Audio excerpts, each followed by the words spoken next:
প্রিয় দর্শক, আসসালামু আলাইকুম।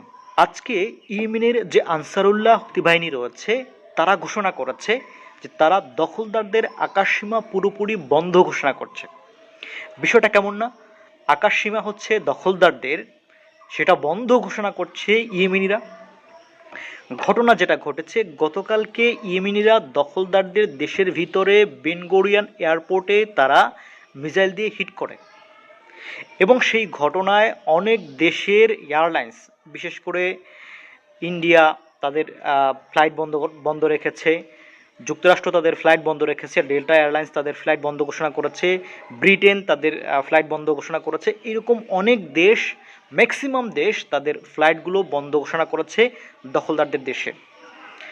এখন এই ঘটনার মধ্যে গতকালকে ইয়েমেনিরা ঘোষণা দিয়েছে যে তারা দখলদারদের আকাশসীমা পুরোপুরি ব্লকেট করছে।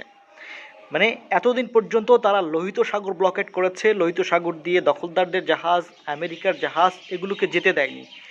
এখন তারা দখলদারদের আকাশসীমা পুরোপুরি বন্ধ ঘোষণা করছে যে তোমাদের আকাশসীমায় কোনো বিমান আসতে দেওয়া হবে না, এবং বিশ্বের সকল দেশের বিমান যে সংস্থা রয়েছে তাদেরকে বলেছে যে এই দখলদারদের দেশে বিমান এর ফ্লাইট পরিচালনার ক্ষেত্রে তারা যেন সাবধান হয়, তারা যেন ফ্লাইট পরিচালনা বন্ধ রাখে।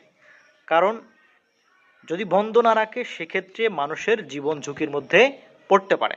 এখন এই ঘোষণার পরে যে বিষয়টা ঘটতে যাচ্ছে, দখলদারদের দেশে বিদেশি ফ্লাইটগুলো আসবে না, তারা যাত্রী বহন করতে পারবে না, তাদের যে মালবাহী যে বিমানগুলো সেগুলো আসবে না। মানে একটা দেশের সাথে যদি বিমান যোগাযোগ বন্ধ হয়ে যায় তাহলে সেই দেশ তো পঙ্গু হয়ে যাবে। এখন দখলদারদের দেশের অবস্থা ঠিক সেই রকম হতে যাচ্ছে এই ইয়েমেনিদের ঘোষণার পরে।